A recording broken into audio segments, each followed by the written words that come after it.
sebagian ulama salaf, diantaranya Sa'id ibn Khudri radhiyallahu anhu, Abu Sa'id al-Khudri radhiyallahu anhu, sahabat Nabi yang mulia. Beliau ini sudah sampai pada tingkat level di mana Ibnu Qayyim mengatakan level orang yang sholat itu ada 5. Level yang pertama, orang yang berdosa dengan sholatnya, kata beliau. Siapa ini orang yang berdosa? Orang yang sholat tidak sama sekali memberikan haknya.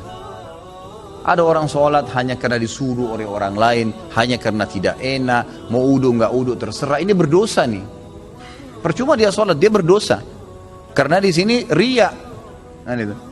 Dan tidak ada hubungannya dengan Allah SWT, malah berdosa dengan sholatnya. Ada orang yang kedua, sholat tapi nggak dapat pahala. Dia tahu diperintahkan sama Allah tapi tidak dapat pahala, karena dari awal takbir sampai salam semuanya mengkhayal. Ini orang yang percuma, nggak ada pahalanya. Masuk dalam sabda Nabi SAW, ada orang yang hari kiamat diremuk-remuk sholatnya seperti pakaian kotor lalu dilemparkan ke wajahnya. Karena dari takbir sampai salam nggak ngerti apa yang dia lakukan. Untuk apa sholat kalau begitu? Allah nggak butuh sholat kita, ikhwani. Allah nggak butuh. Biar kita sholat khusyuknya luar biasa, sujudnya sampai berhari-hari nggak angkat kepala, tetap aja Allah nggak butuh dengan itu. Kata Nabi SAW dalam hadis qudsi, Allah SWT berfirman, wahai anak Adam, apapun yang kau kerjakan tidak akan bermanfaat bagiku dan aku akan kembalikan kepadamu. Itu amal kalian yang akan bermanfaat buat kalian sendiri, tidak ada manfaatnya buat saya. Kata Allah SWT, hadis qudsi. Ini luar biasa, harus kita faham nih. Tidak boleh salah dalam masalah-masalah seperti ini. Maka kita harus tahu bahwasanya sholat itu kita yang butuh dan bukan Allah Azza wa Jalla. Baik, Abu Sa'id al-Khudri, Ibnu Qayyim mengatakan tadi orang yang kedua adalah orang yang tidak dapat pahala sama sekali. Yang ketiga, orang yang dapat pahala. Dapat pahala, tapi pahalanya pas-pasan. Ini sesuai dengan sabda Nabi SAW. Ada orang yang sholat tidak akan mendapatkan kecuali setengah pahala sholatnya. Ada orang yang sholat tidak dapat kecuali 1/10 dari sholatnya. Jadi kecil, ada pahala tapi kecil. Lebih banyak mengkhayal daripada fokusnya. Yang keempat adalah orang yang sholat berusaha untuk fokus, gitu kan? Tetapi terkadang masih menghayal, masih terlintas. Maka ini lebih dominasi pahala yang dia dapatkan daripada hilangnya pahala. Karena kalau kita lagi baca Al-Quran atau kita lagi baca bacaan sholat, kemudian kita fokus, dapat konsentrasi, ikutin bacanya, dapat pahala terus per hurufnya, gitu kan? Pergerakan juga ada pahalanya. Tapi pada saat kita baca terus kita nggak sadar lagi menghayal, cuma lisan kita karena sudah terbiasa membaca jadi ngucapin kena rutinitas, itu nggak ada pahalanya, gitu kan? Itu nggak ada pahalanya. Orang yang keempat ini adalah golongan orang yang dapat mayoritas pahala sholatnya, tapi masih ada yang hilang. Bedanya tadi dengan orang yang ketiga, mayoritas pahalanya hilang, cuma sedikit yang didapatkan, gitu kan? Terbalik. Yang kelima ini yang luar biasa, orang yang sholat semuanya dari takbir sampai salam fokus. Bahkan kalau mereka sholat, mereka sudah lupa siapapun yang ada di sekitarnya. Mereka tidak perlu tahu tempat itu di mana mereka berada, sampai pada tingkat itu. Abu Sa'id al-Khudri radhiyallahu anhu dikatakan dalam riwayat dan masuk dalam poin yang kelima ini. Jadi bukan jangan Anda katakan oh susah orang kalau fokus sholat, itu nggak ada susahnya.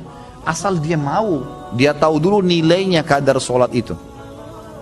Abu Sa'id al-Khudri berkata radhiyallahu anhu, saya pernah disuruh oleh Nabi SAW menjaga pasukan di malam hari dan Nabi SAW sedang tidur bersama dengan pasukan. Maka saya pun sholat di semak belukar. Pada saat saya lagi sholat, tiba-tiba ada mata-mata musuh dari jauh itu yang memanah ke arah saya dan tepatnya jatuh di jantung saya. Di tengah-tengah dadanya jatuh di jantungnya. Dia bilang lalu keluar darah. Tetapi pada saat itu saya sedang sangat menikmati surah Al-Kahfi yang saya baca, sehingga saya tidak merasakan perihnya dan sakitnya anak panah itu.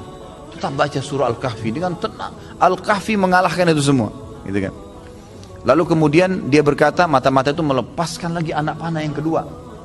Dilepaskan anak panah kedua, jatuh tepat di sebelahnya anak panah pertama, tergores, keluar darah lagi. Tetap saya masih belum merasakan sakitnya karena nikmatnya membaca surah Al-Kahfi. Sampai musuh itu melepaskan 9 atau 10 anak panah. Sasarannya semua hampir sama, di jantung. Dia bilang, kalau bukan karena saya khawatir, ini sudah mulai berat, ini 10 anak panah di dadanya. Dia bilang, kalau bukan saya khawatir saya terbunuh dengan anak panah selanjutnya, Kemudian Nabi SAW dan sahabat-sahabat yang lain akan dibunuh oleh musuh. Demi Allah saya akan selesaikan sholat saya dengan surah Al-Kahfi. Tapi karena saya khawatir itu maka dia ruku. Dia bilang waktu saya ruku, kemungkinan mata-mata itu tahu kalau saya manusia. Tadi dia ragu. Kemudian dia lari dan tidak jadi menyerang pasukan muslimin. Tapi saksi bahasan kita bukan masalah perangnya. Bagaimana Abu Sa'id Al-Khudri bisa fokus sampai tidak merasakan sakitnya anak panah. Coba nih teman-teman di sini kalau digigit nyamuk, ya, digigit nyamuk gimana tuh? Jangan kan digigit, baru suaranya sudah buyar semua konsentrasinya, gitu kan? Seseorang di antara sahabat dan tabi'in dinukil dalam buku-buku tentang khusyuan salat, kumbang datang menggigit, menyengat dahi mereka, berdarah, mereka nggak bergerak, seperti batang pohon yang kokoh. Luar biasa itu. Karena mereka tahu sama siapa mereka berhadapan, gitu kan? Dan memang ini sudah menjadi tradisi mereka ya. Bagaimana jikalau kita sholat tapi memikirkan level-level sholat seperti yang Pak Ustadz rincikan dengan pembahasan barusan, apa tetap dapat pahala? Level-level sholat apanya mesti dibayangkan? Enggak, fokus bacaan saja, enggak usah bayangkan yang lain. Alhamdulillahirrahmanirrahim, fokus ucapan diucapkan, telinga kita mendengar, mata kita dibuka lihat tempat sujud. Udah, renungi maknanya. Kalau nggak ngerti maknanya, maka kita ikutin bacaannya. Alhamdulillahirrahmanirrahim, kita dengar dengan kuping kita, gitu kan? Ar-Rahmanir-Rahim kita dengar. Masa kalau dengar musik bisa konsentrasi, dengar Quran tidak bisa, gitu ya? Jadi gitu, seperti itulah. Jadi nggak usah bayangin apa-apa, nggak usah bayangin apa-apa. Tadi ada yang bayangin kambing sama ayam apa segala, nggak perlu, gitu. Apakah level-level tipe sholat tersebut berkorelasi dengan level-level dosa yang telah kita lakukan? Dalam artian level 5 itu dosanya sedikit. Iya tentu saja, karena itu memang ada hadis Nabi SAW ya. Jadi dosa itu bisa menghambat rezeki dan bisa menghilangkan atau mengurangi konsentrasi kepada Allah SWT. Malasnya kita ibadah justru karena adanya dosa, salah satunya. Maka coba perbanyak istighfar, perbanyak istighfar. Saya punya pengalaman pribadi, pernah saya belajar waktu saya masih SMA kelas 3 di kota Madinah pada waktu itu tahun 1993. Kemudian saya di masjid kampus lagi menghafal materi balaghah. Memang agak sulit waktu itu materinya. Saya coba hafal nggak bisa, lupa terus. Saya juga kalau sholat, gitu kan, sering kadang-kadang tidak konsentrasi, lebih banyak menghayalnya. Subhanallah, ada teman dekat saya, Dr. Muhammad namanya, sekarang baru selesaikan S3-nya doktornya. Adik kandungnya Dr. Sulaiman Rahili, sahabat dekat saya, gitu kan. Maka beliau datang ke saya dan mau mengajar. Waktu itu beliau tingkat 2 kuliah di kuliah hadis, ngajar saya. Sebelum buka buku balaghah itu, saya dari asar nih sudah baca nggak faham-faham. Dari habis duhur malah. Pulang dari kelas ujian saya baca sampai menjelang isya belum faham. Habis isya dia datang ajar saya. Terus saya tanya, akhi, apa sih sebenarnya penyebabnya? Saya kalau sholat nggak konsentrasi, baca buku nggak bisa hafal-hafal. Dia ucapin kalimat subhanallah menyentuh saya. Dia bilang, mungkin kamu masih punya dosa. Padahal waktu itu saya masih kelas 3 SMA. Dan ini teman-teman perlu tahu ya, saya SMA-nya itu di Madinah. Di Madinah itu nggak ada bioskop, nggak ada karaoke, perempuan semua bercadar, pakai jilbab. Hiburan kami itu dulu kampus, Masjid Nabawi, gitu kan. Kalaupun kita masuk ke mall, ke pasar-pasar, nggak ada musik, beli kebutuhan, kemudian pulang ke kampus. Nggak ada celah yang kita katakan ada dosa kayak di Indonesia. Orang yang masya Allah SMA-nya di sini luar biasa kemana-mana. Tapi itu saja masih cukup membuat saya tidak bisa khusyuk gitu. Lalu dia bilang, coba akhi, ente istighfar kepada Allah SWT, kemudian coba sholat. Ya, dengan mungkin tujuan dia waktu itu mengajak untuk sholat taubat ya. Ada hadis Nabi SAW riwayat Abu Daud dengan sanad hasan.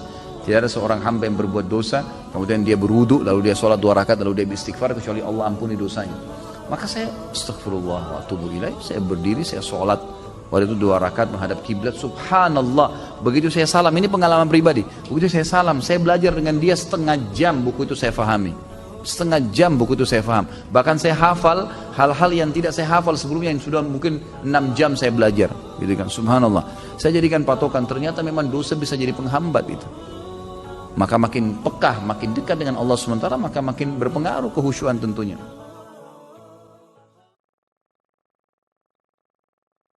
تبكي على حبيب جفاك وسرت في ركب ليلى ولحظها إذ رماك وطارت الروح شوقا